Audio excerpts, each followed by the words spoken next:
Recordemos que en el video anterior definimos la fuerza como una interacción entre dos o más sistemas físicos en los que van a haber una variación de momentum.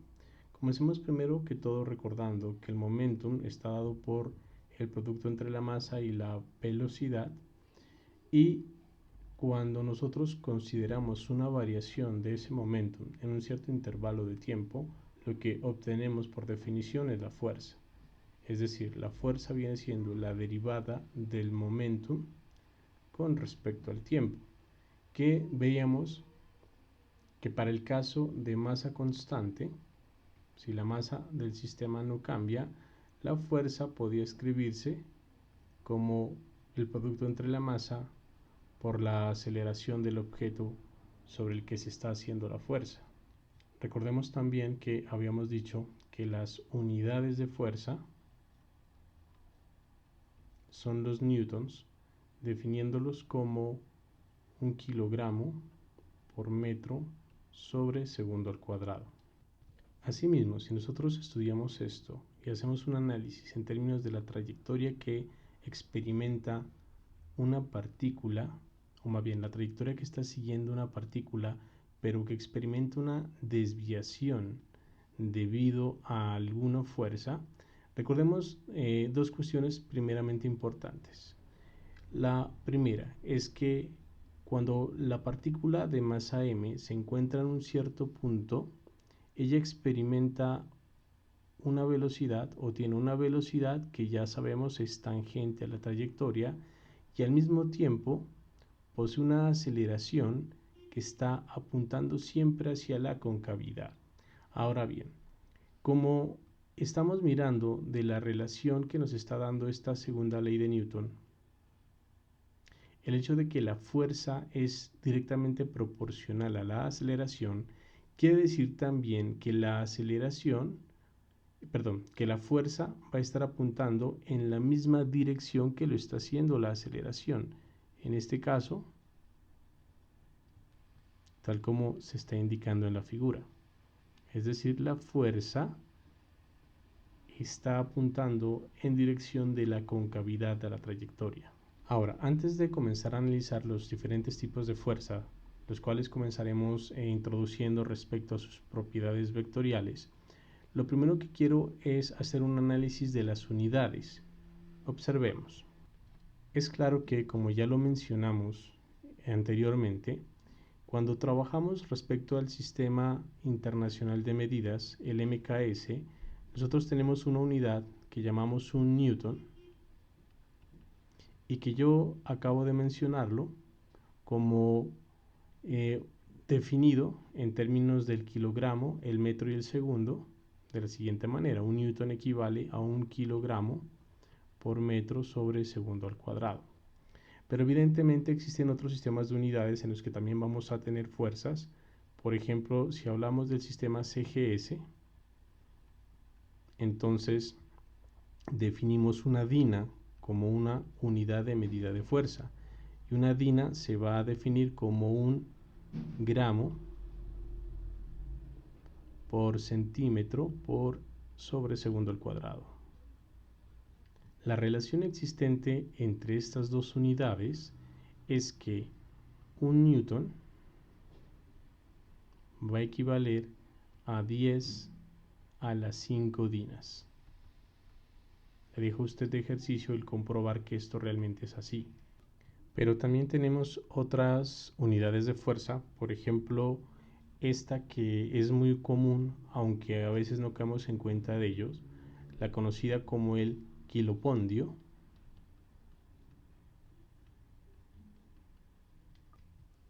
más conocido en muchas ocasiones como el kilogramo fuerza.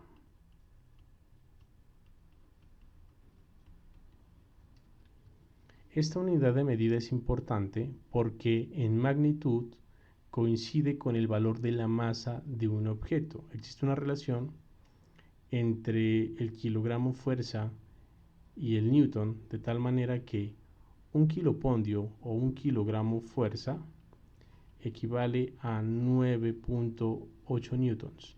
Mire que la magnitud de esta cantidad corresponde al promedio de la aceleración gravitacional. De esta manera es que la definición del kilopondio o del kilogramo fuerza en términos de magnitud coincide con la magnitud de la masa de un objeto. Ya lo miraremos más adelante. Miremos otras unidades. Tenemos, por ejemplo, la libra fuerza,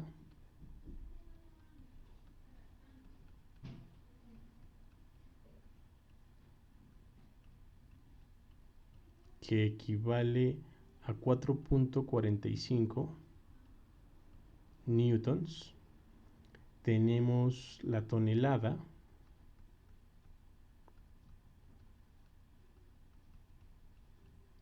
que equivale aproximadamente a 8.900 newtons. Pueden existir otras más, pero me quedo con estas que son, digamos, las más relevantes, las más utilizadas. Ahora bien, hablemos un poquito de lo que corresponde al kilogramo fuerza.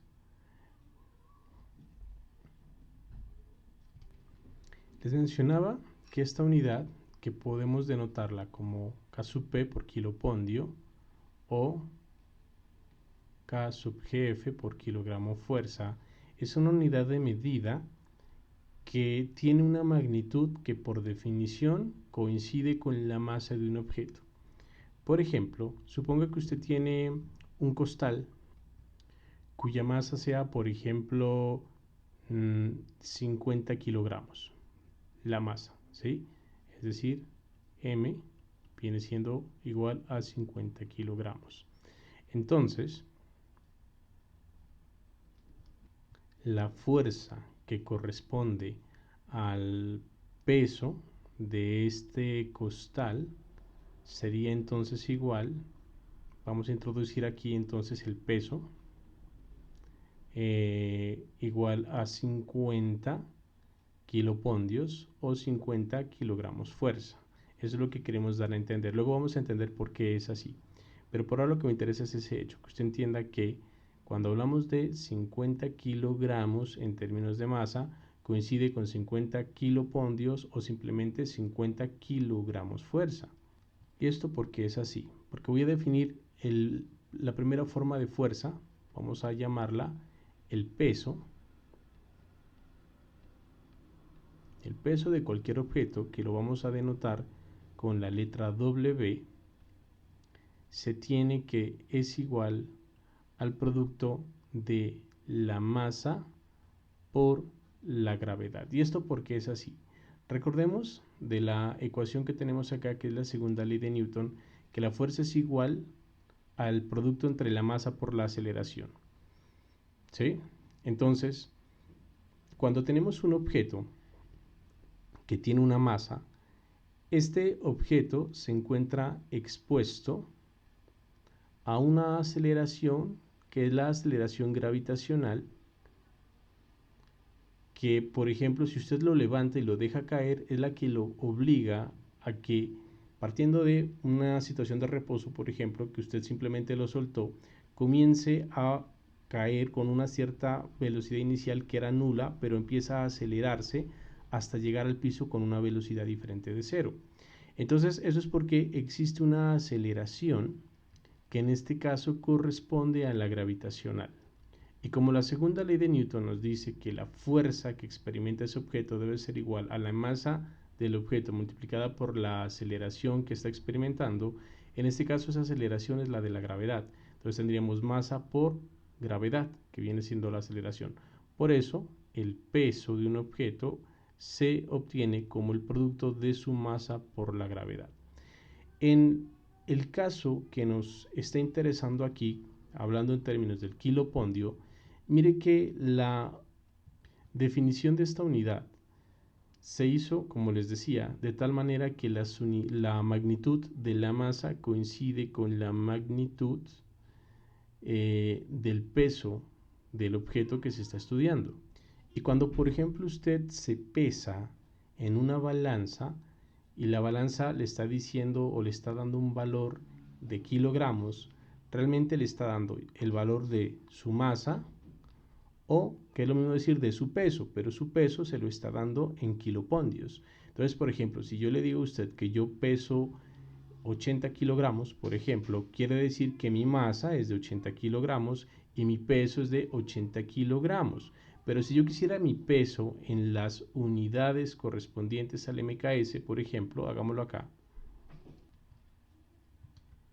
Si la masa que yo poseo son de 80 kilogramos, entonces mi peso serían los 80 kilogramos multiplicados por la aceleración gravitacional, que en promedio son 9.8 metros sobre segundo al cuadrado, lo que implica entonces que mi peso viene siendo igual a 784 newtons, porque tenemos kilogramos metros sobre segundo al cuadrado.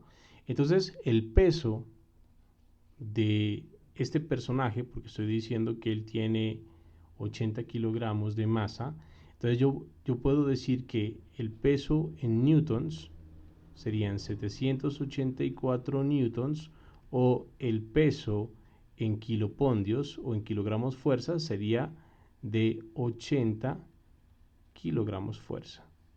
Entonces, mire, es muy común en términos de la vida cotidiana que expresemos el peso en las unidades de kilogramos fuerza, pero por convención, por costumbrismo, en algún momento se dejó de utilizar el término kilopondio o simplemente la parte de fuerza en kilogramo fuerza, y simplemente se usa kilogramo. Piense, por ejemplo, que usted va a la carnicería y va a comprar carne, evidentemente, ¿no? Entonces usted le va a decir al tendero que le venda, qué sé yo, 2 kilos de carne.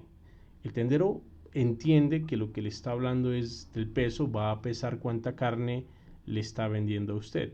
Sería muy raro, o para el tendero lo vería de forma peculiar, si usted le dice, por ejemplo, véndame 2 kilopondios de carne, o véndame 2 kilogramos fuerza de carne, o peor aún, véndame 19.6 newtons de carne. Como ven, entonces todo es cuestión de la manera como hablamos y la costumbre, pero pues en física trabajamos con unidades MKS para la mayor parte de lo que vamos a trabajar, al menos en mecánica. Entonces trabajaremos siempre en newtons, por lo tanto, cuando nos expresemos respecto al peso, pues procuraremos trabajar en newtons, salvo se indique lo contrario. Entonces hice la introducción inicialmente del peso como una forma de fuerza, dado el hecho de que quería que quede claro ese concepto del kilopondio, del kilogramo fuerza. Ahora sí, entonces voy a definir una serie de fuerzas. Inicialmente vamos a hacerlo en términos de sus propiedades vectoriales. Comencemos entonces con lo que llamamos las fuerzas concurrentes. Decimos que es un conjunto de fuerzas aplicadas a un mismo punto. Por ejemplo, suponga que en algún lugar del espacio yo tengo un cierto punto, vamos a llamar este punto P, sobre el cual se van a ejercer una cierta cantidad de fuerzas. Yo puedo tener una fuerza F1 hablando de él, puedo tener una fuerza F2 empujándolo en esta dirección, por acá puedo tener una fuerza F3 y así sucesivamente. Puedo tener n fuerzas actuando sobre este objeto. Aquí supongamos que está la fuerza F sub n. Entonces tenemos un conjunto de fuerzas. Vamos a denotar este conjunto de fuerzas como F sub i, donde esas fuerzas van desde la F1, perdón, aquí realmente es un conjunto, no las estoy sumando, entonces tiene que ir una coma, F2, F3, hasta F sub n. Tengo ese conjunto de Fn fuerzas. Entonces la experiencia nos indica que ese punto P siente una fuerza total o fuerza neta, como usted quiera llamarla. Supongamos, qué sé yo, él siente una fuerza total, llamémosla simplemente F, que es como una especie de fuerza equivalente. Es decir, este objeto está viéndose afectado porque sobre él actúan muchas fuerzas, n fuerzas para ser preciso, pero al final de cuentas todas esas fuerzas yo puedo reemplazarlas por una sola fuerza que va a producir sobre ese objeto el mismo comportamiento. Por ejemplo, suponga que todas estas fuerzas al final de cuentas hicieron que el objeto se moviera en esta dirección que les estoy mostrando aquí.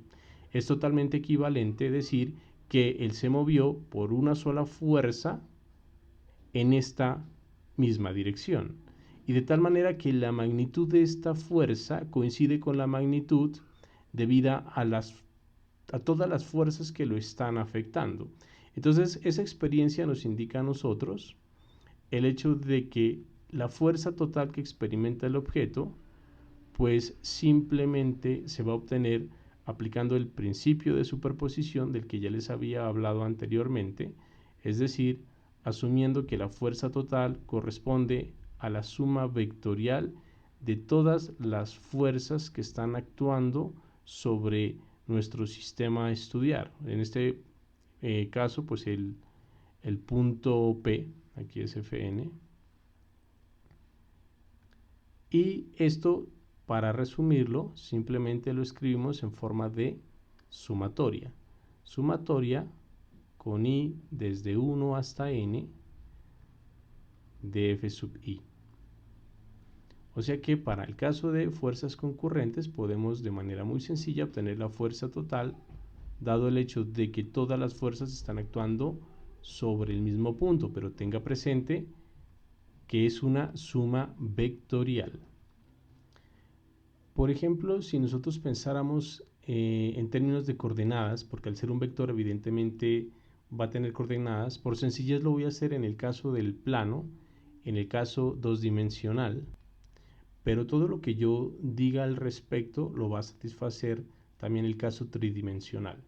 Entonces supongamos que la fuerza que yo estoy considerando se encuentra, perdón, el punto que estoy considerando, ese punto P que yo tenía dibujado acá arriba, supongamos que se encuentra exactamente en el origen de coordenadas y sobre él están actuando todas estas fuerzas. Yo voy a pintar solamente una para caracterizarla, ella me va a representar a todas las demás fuerzas. Supongamos, por ejemplo, que esta es una fuerza F sub i, que podría ser la fuerza F1 o la fuerza F2 o la fuerza F3, etc. Entonces, esa fuerza Fi, que vuelvo y repito, me está caracterizando a cualquiera de las fuerzas que actúan sobre el punto P, tiene coordenadas. Esta va a tener una coordenada en el eje X, llamémosla F sub ix, y va a tener una coordenada en el eje Y, F sub y. Si yo llamo alfa el ángulo que la fuerza hace con respecto a alguno de los ejes, normalmente se acostumbra a tomar el ángulo con respecto al eje X. Entonces, la fuerza total, que es la que nosotros calculamos aquí arriba, esa fuerza total, como es un vector, pues va a tener una componente X en dirección X y va a tener una componente Y en dirección Y. Lo que quiere decir que si queremos cada una de esas componentes, la componente en X, pues va a ser la sumatoria sobre todas las fuerzas de todas las componentes X de cada una de las fuerzas que analizamos, y la fuerza o la componente en Y de la fuerza sería igual a la sumatoria sobre todas las fuerzas de todas las componentes Y. Pero yo creo que es claro de nuestra figura el hecho de que la componente X de la fuerza sería la magnitud de la fuerza correspondiente por el coseno del ángulo, y la componente Y sería la magnitud de la fuerza por el seno de ese ángulo.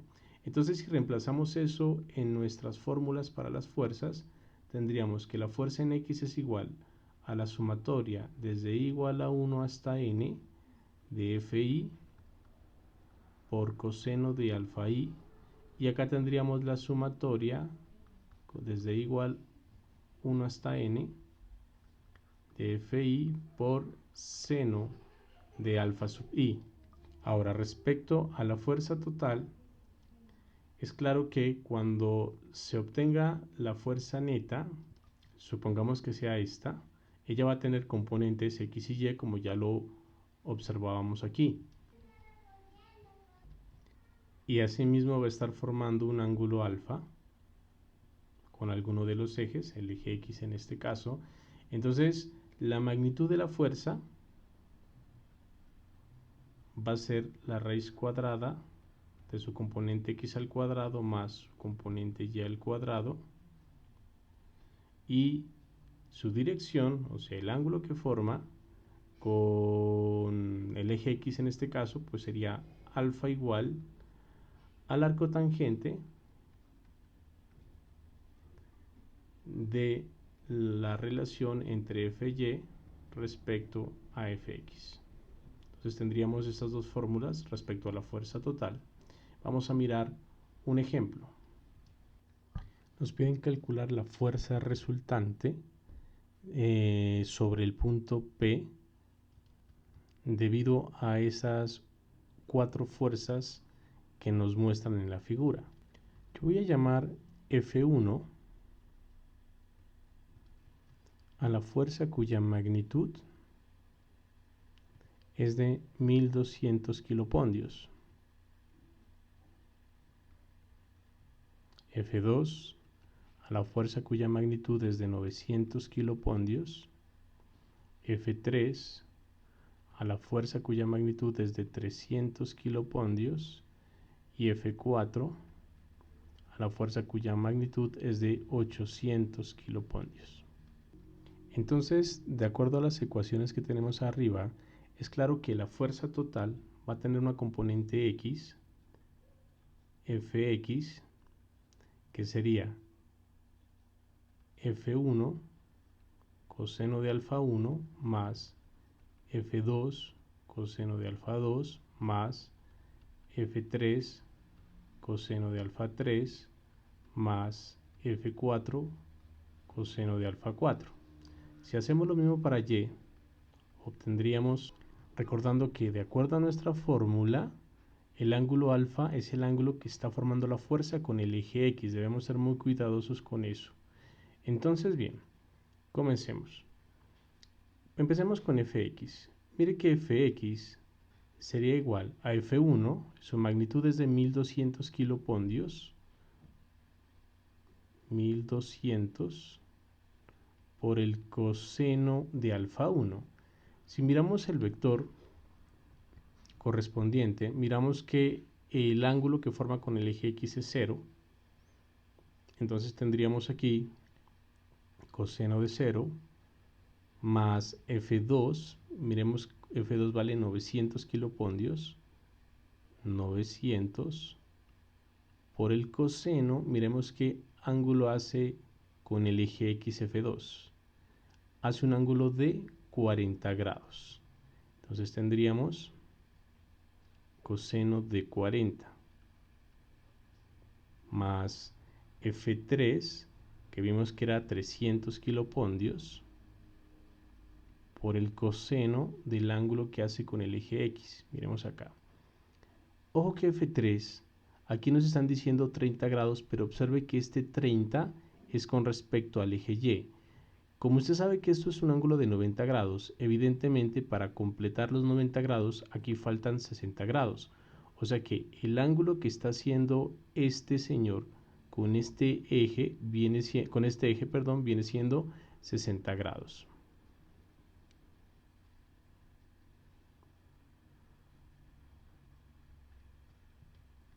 Pero también aquí hay que ser cuidadoso con otra cuestión. Y tenga presente que la componente en X, la que va aquí, de esta fuerza quedaría apuntando en dirección contraria a la dirección positiva del eje. Mire que si yo proyecto este aquí hacia abajo, caería en este punto, y en este punto está del lado negativo, o sea, estaría apuntando hacia la izquierda. O sea que aquí hay que hacer una corrección con el signo y aquí realmente sería menos. Luego, más F4 coseno de alfa 4. F4 recordemos que son 800 kilopondios por el coseno del ángulo que se está formando nuevamente con el eje X. Entonces, mira, aquí ocurre algo similar, ¿no? Si bien el ángulo con el eje X sí son 50 grados, este está apuntando también, cuando miro su proyección hacia el eje X, va a estar apuntando hacia la izquierda. O sea que ahí también debe ir un signo menos. Hagamos la corrección, sería menos, y el ángulo sí son 50 grados. Recuerden que todo esto nos lo están dando en grados, el problema. O sea que por lo tanto la componente X de la fuerza total es igual a 1225.2 kilopondios. Acá dejé esto entre paréntesis porque la fuerza tiene unidades, en este caso son kilopondios. Análogamente, para el eje Y, o sea, la componente de la fuerza en dirección Y, tendríamos lo siguiente. Si usted mira la expresión que tenemos aquí con respecto a la que tenemos acá arriba, inicialmente lo que debemos tener presente es que las magnitudes son las mismas, los ángulos son los mismos, pero debemos ser cuidadosos con los signos y el hecho de que cambiamos las funciones cosenos por las funciones senos. Es decir, tendríamos algo así, donde lo que hemos hecho es escribir las mismas amplitudes de las fuerzas, hemos colocado los mismos ángulos, hemos cambiado coseno por seno, pero no he puesto los signos correspondientes. Y esto debido a que debo estar seguro si es positivo o si es negativo. Entonces, por ejemplo, para el caso de la fuerza 1, tenga presente que esta fuerza no tiene componente en Y, por eso aquí no me preocupo yo por un signo, y esta de entrada sabemos que seno de 0 es igual a 0. Ahora vamos a mirar el caso de la fuerza 2. Cuando vemos la fuerza 2, su componente en Y queda apuntando hacia arriba. Lo mismo para la fuerza 3. Estas dos por ende son positivas, o sea que tendríamos más y más. Nos falta determinar el signo de esta última fuerza. Pero para esta última fuerza, cuando miramos el color verde para este vector, observamos que esta queda apuntando, su componente en Y, perdón, aquí en Y, quedaría apuntando hacia abajo. Por ende, esa última debe ser negativa. Evidentemente el resultado nos debe dar en kilopondios, porque es lo que nos da el problema respecto a las unidades, y obtenemos por tanto que Fy es igual a 225.5 kilopondios.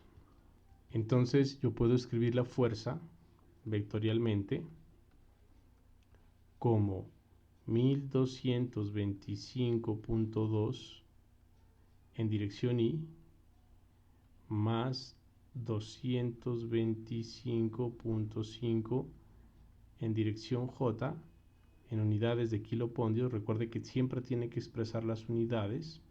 La magnitud de la fuerza, que simplemente la podemos escribir F, pues sería igual a la raíz cuadrada de 1225.2 al cuadrado más 225.5 al cuadrado. Eso va a dar también en kilopondios. Y cuando hacemos el cálculo, entonces tendríamos que la magnitud de la fuerza es de 1245.4 kilopondios. Asimismo, si queremos el ángulo que la fuerza está formando con respecto al eje X, sería entonces, es el ángulo, entonces sería alfa igual al arco tangente de 225.5 sobre 1225.2, dándonos por resultado un ángulo de 10 3.4 grados.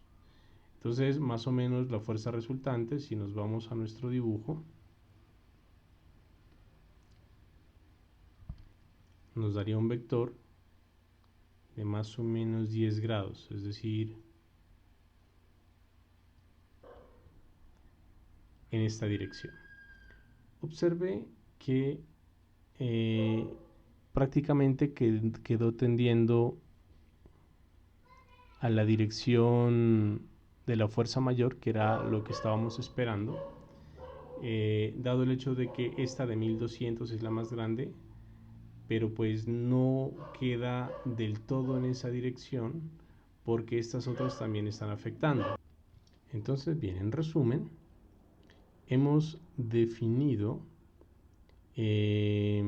las diferentes unidades de fuerza, hemos hecho la explicación de la fuerza correspondiente al peso y por qué la unidad de medida que normalmente estamos acostumbrados es a trabajar con el kilopondio o el kilogramo fuerza o simplemente kilogramo, sin necesariamente confundirlo con la masa, porque recuerde que una cosa es el peso, otra cosa es la masa, pero en unidades de kilopondios las dos coinciden numéricamente hablando. Y finalmente definimos la fuerza conocida como fuerza concurrente o fuerzas concurrentes, en las que todas las fuerzas aplicadas sobre el sistema están siendo aplicadas sobre un mismo punto, obteniéndose una serie de ecuaciones que son relativamente sencillas de abordar, pero que tenemos que tener cuidado con las direcciones en las que cada una de las fuerzas está apuntando, dado el hecho de que a pesar de que tenemos una fórmula general, debemos ser cuidadosos con el signo con el que nosotros estemos calculando.